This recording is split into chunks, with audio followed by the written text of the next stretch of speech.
왕의 제정을 보면은 성부 또는 성빈이 있다 이렇게 말을 하는데 굉장히 뒤틀린 거죠. 여러분들 우리가 성령 안에서 말씀을 보지 못하면 우리가 성령의 시각으로 우리가 성령의 통치 가운데 말씀을 보지 못하면 혼적으로 육적으로 말씀을 깨닫게 되고 우리는 정말 하늘나라를 가는 게 아니라 하늘나라를 침노하는 자가 되는 게 아니라 이 땅 중심으로 살 수밖에 없는 거예요. 그러니까 정말 성령 안에서 사고한다는 것 자체가 사고 방식이 일반적인 신자의 사고 방식과 많이 다르다는 거예요. 그래서 더러는 많은 사람들이 제가 얘기하는 것을 이해를 못할 거예요. 왜 저 사람은 저렇게 고지식할까? 왜 저 사람은 저렇게 독선적일까? 라고도 얘기할 겁니다. 그런데 있잖아요. 성령 안에서 우리가 사고하는 사고 방식은 너무 다르기 때문에 그렇게 얘기할 수밖에 없는 거예요. 우리는 세상적 관점으로 얘기하는 사람들과 생각이 달라야 돼요. 그게 하늘을 향해서 걷는 사람들의 사고 방식입니다. 자, 왕의 제정에서 뭐라고 해요? 성부와 성빈이 있대요. 거룩한 부자가 있고 거룩한 가난뱅이가 있다는 겁니다. 그러니까 하나님 뜻 안에서 가난해지는 자가 있고 하나님 뜻 안에서 부자가 되는 게 있다. 그렇지 않다입니다. 그렇지 않다. 어, 뭐랄까요? 어, 제가 드리고 싶은 말씀은요. 어, 성빈이라는 말 자체가 잘못된 거예요. 거룩한 가난뱅이. 아니요. 거룩한 가난뱅이가 아니라 주님 때문에 있잖아. 여러분들 만약 있잖아요. 우리 믿는 자들 가운데 재산이 60억이 있고 600억이 있든 10억이 있든 5천만 원이 있든 주님 때문에 그 물질마저도 내 것이라고 생각하지 않고 가난한 자들을 위해서 없는 자들을 위해서 주님을 위해서 복음을 위해서 그 가진 것을 내어놓는다면 그 자체가 뭐랄까요? 참 신앙의 삶이에요.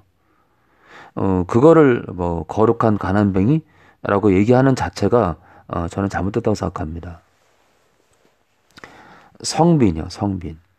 성빈이라고 말하는 자체가 잘못된 거다. 오히려 있잖아요, 정말.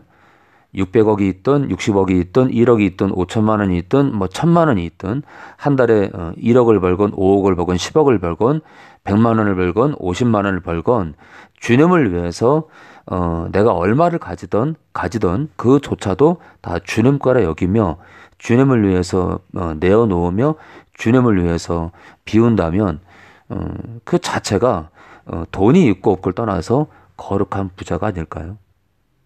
여러분들 저는 그렇게 생각해요. 거룩한 부자가 누구냐? 1,000만 원도 없어요. 근데 주님을 위해서 전도하는 것 때문에 주님을 위해서 예를 들어서 어떤 청년이 결혼을 안 해요. 주님을 위해서. 가진 건 1,000만 원도 없어요. 주님을 위해서 편의점에서 알바를 하면서 복음만 전해요. 여러분, 그 사람이 정말 거룩한 부자 아닐까요? 하나님께서 부자를 통해서 이 땅 교회를 이끌어 갈까요? 아니요. 바로 진짜 그 거룩한 부자, 1,000만 원도 없는 그 청년이 결혼도 하지 않으면서 주님을 위해서 인생을 버리는 삶, 정말 돈이 있고 없고를 떠나서 진짜 거룩한 부자가 아닐까요? 저는 그 사람이 진짜 거룩한 부자라고 생각합니다. 아니, 1,000만 원이 있든 5천만 원이 있든 1억이 있든 1,000억이 있든 그 가진 거 내 것이라 여기지 않고 주님을 위해서 허비하면서 이 땅을 복음을 위해서 주님을 위해서 한다면 그 사람이 거룩한 부자 아닐까요? 돈의 많고 없음을 떠나서 그 사람이 거룩한 부자일 거다 생각합니다. 그리고 진짜 거룩한 부자라면 제가 얘기하는 그런 영적인 부자는 내가 그렇게 많은 돈이 있다면 그런 물질이 있다면 가난한 자를 위해서 복음을 위해서 쓰겠죠.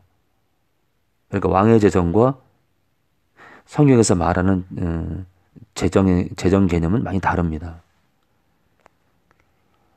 왕의 제정에서는 하나님께서 물질을 채워주는 자가 있다는 그런 식으로 이제 뭐랄까 어떤 틀을 잡는데 성경은 그렇게 얘기하지 않아요. 마태복음 우리 19장 24절을 볼까요?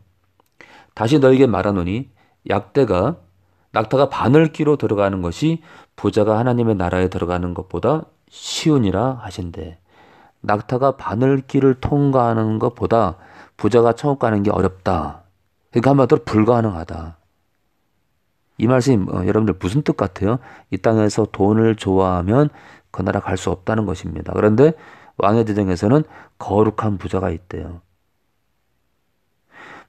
하나님께서 하나님의 사역을 위해서 돈을 부어주는 자가 있다. 아니요. 여러분들 그렇지 않습니다. 하나님께서는 오히려 비우게 하십니다.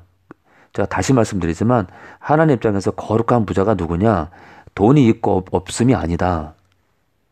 주님을 위해서 사느냐? 주님을 위해서 자기 인생을 또 버리느냐? 주님을 위해서 자기 가진 것도 내어놓느냐? 그조차도 내 것으로 여기지 않느냐? 그래서 주님을 위해 쓰느냐? 그 자가 진짜 부자다.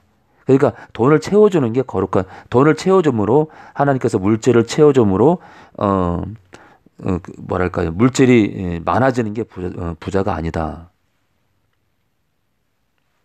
하나 더 볼까요? 디모데전서 6장 10절입니다.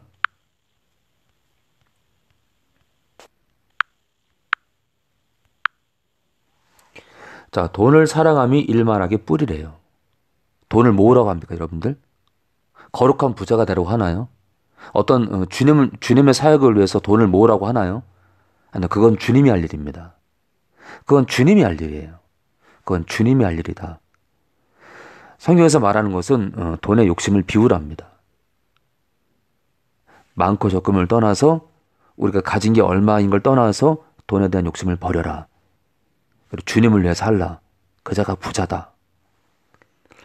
돈을 사랑함이 일만하게 뿌리가 되나니 이것을 사모하는 자들이, 돈을 사모하는 자들이 미혹을 받아 믿음에서 떠나 많은 근심으로써 자기를 찔렀도다. 그러니까 참 신앙 안에 들어오면 거룩한 부자만 있어요. 거룩한 가난뱅이 없습니다, 여러분들. 거룩한 부자만 있어요. 근데 그 거룩한 부자가 누구라고요? 1억이 있든 1,000만 원이 있든 1,000억이 있든 그 가진 것이 내 것이라 여기지 않고 다 주님께로 여기며 주님을 위해서, 복음을 위해서 허비하고 가난한 자를 위해서 그 물질을 흘려보내며 그렇게 사는 사람. 자기 인생을 주님을 위해서 자기 인생조차도 내어놓는 사람. 한마디로 진짜 자기 거 하나도 없는 거예요. 어디 주님만을 위해서 하는 거예요. 그게 성경 안에서의 부자를 뜻합니다. 그러니까 돈이 있냐 없냐가 중요한 게 아니에요. 주님을 위해서 다 비우고 사느냐. 그 사람이 진짜 부자랍니다.